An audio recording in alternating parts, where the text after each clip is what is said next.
سرزمین ہند میں جہاں عرصہ دراز سے ظلم و ستم اور کفر و شرک کا دورہ تھا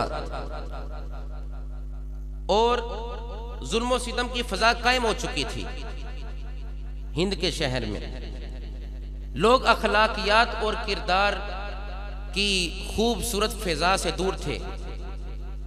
اس خطے کے لوگوں کو نور ہدایت کی ضرورت تھی، عرفان حق کی ضرورت تھی، ظلم و ستم سے نجات دلانے کے لیے کوئی بندہ ہونا چاہیے تھا کہ جو لوگوں کو قرآن و حدیث سمجھاتا، احکامات الہیہ کی پاسداری کروانے والا کوئی ہوتا، ان کے عقائد اور اعمال کی اصلاح کے لیے کوئی ایسا شخص ہند میں چاہیے تھا جو ظلم بھی دور کرتا، جبر بھی دور کرتا، حسد بھی، کینہ بھی، بغض عداوت دور کر کے انہیں صراط مستقیم بتاتا، انہیں اللہ کا رستہ دکھلاتا۔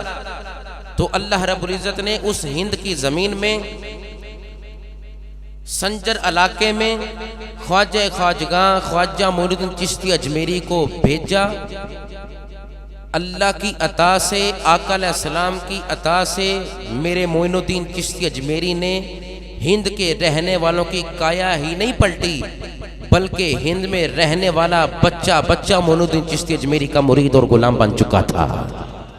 اللہ رب العزت نے اولیاء کی صف میں حضرت خواجہ معین الدین چشتی اجمیری کو ایک مقام دیا ہے۔ آپ کے جو مشہور القابات ہیں نا، ان سے پہلے میں آپ کو یہ بات بتانا چاہتا ہوں کہ خواجہ معین الدین چشتی اجمیری سنجری نجیب الطرفین سید تھے، سلطان الہند۔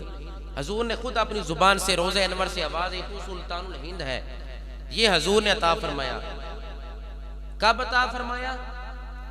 جب میرے معین الدین چشتی اجمیری حرمین شریفین کی زیارت کے لیے نکلے، وہاں پر پہنچے تو مکہ مدینہ کی حاضری جب ہوئی تو مدینہ شریف پہنچے تو نبی علیہ السلام کے روضہ انور کے سامنے کھڑے ہو کر تصورات کی دنیا میں جاؤں ہاں ذرا، کیسا حسین منظر ہوگا۔ جو لوگ یہ ہیں کس طرح کپ کپی طاری ہوتی ہے جب باب السلام سے داخل ہوتے ہیں، تو جانے والا خواجہ خواجگاں ہو، جانے والا خواجہ عثمان ہارونی کا مرید ہو، جانے والا بختیار کاکی کا پیر ہو، جانے والا صدیق اکبر کو ماننے والا ہو، جانے والا فاروق اعظم کو ماننے والا ہو، جانے والا عثمان غنی کی حیا کا اقرار کرنے والا ہو، جانے والا مولا علی کا فیضان لے کر جائے تو آقا علیہ السلام کیا عطا فرماتے ہیں؟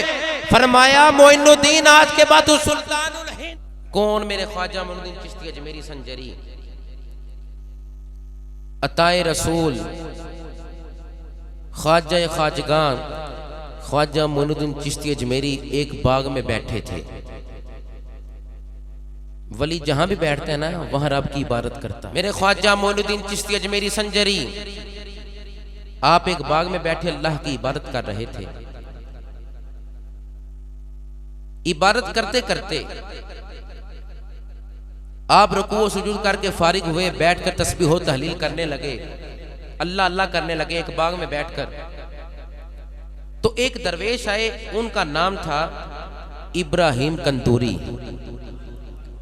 حضور قبلہ حضرت خواجہ معین الدین چشتی اجمیری کے پاس حضرت ابراہیم کندوری علیہ رحمت تشریف لائے اور آپ نے ان کی بڑی خدمت کی۔ اللہ کی عبادت کرنے کے بعد احد احد کی صدا کو بھی بلند کیا، ذکر الہی کرنے کے بعد یہ نہیں کہا میں بہتر ہوں، بلکہ ان کی خدمت کی، ان کو انگور کھلائے، ان کو ٹھنڈا پانی پلایا۔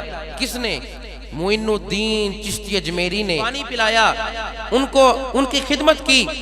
جب انہوں نے ابراہیم کندوری علیہ رحمہ نے آپ کا یہ اخلاق دیکھا نا، کردار دیکھا، تو آپ نے اپنے جبے میں سے ایک روٹی نکالی، خشک روٹی نکال کر اپنی ہتھیلی پر رکھ کر پھر اپنے منہ میں چبا کر معین الدین چشتی اجمیری کے منہ میں داخل کیا۔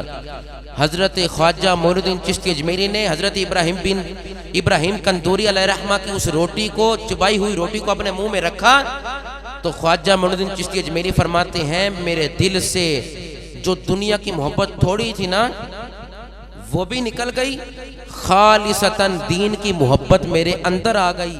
جب دنیا کی محبت نکلی تو خواجہ معین الدین چشتی اجمیری نے کیا کہ اپنا سارا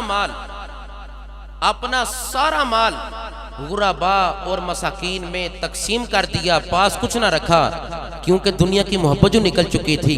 جب سارا مال غربا میں تقسیم کر دیا دین کی محبت میں، تو پھر بغداد شہر چلے گئے۔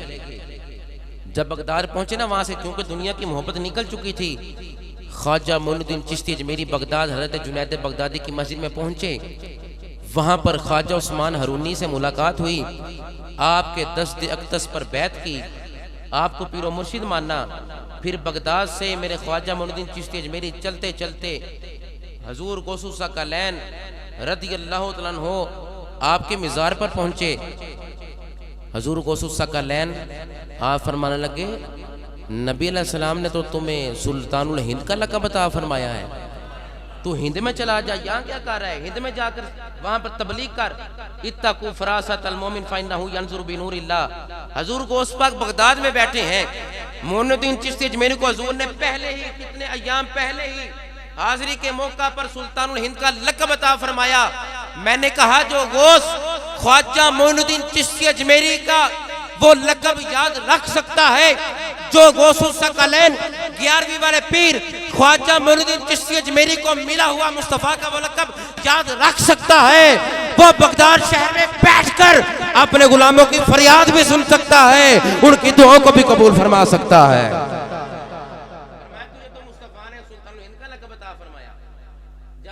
وہاں جا کر تبلیغ کر، پھر ہوا کیا؟ آپ پہنچے، خواجہ عثمان ہرونی نے آپ کو پکڑا، مکہ شہر لے گئے، کعبۃ اللہ کا طواف کیا۔ جب کعبۃ اللہ کا طواف کیا، اللہ کی بارگاہ میں عرض کی، باری تعالیٰ اس اپنے بندے کو اپنے محبوب اور مقبول بندوں میں شامل فرما لے۔ کس کو؟ خواجہ معین الدین چشتی اجمیری کو اپنے محبوب اور مقبول بندوں میں شامل فرما لے۔ پھر خواجہ عثمان ہرونی اپنے مرید معین الدین چشتی اجمیری کو لے کر مدینہ شریف پہنچے۔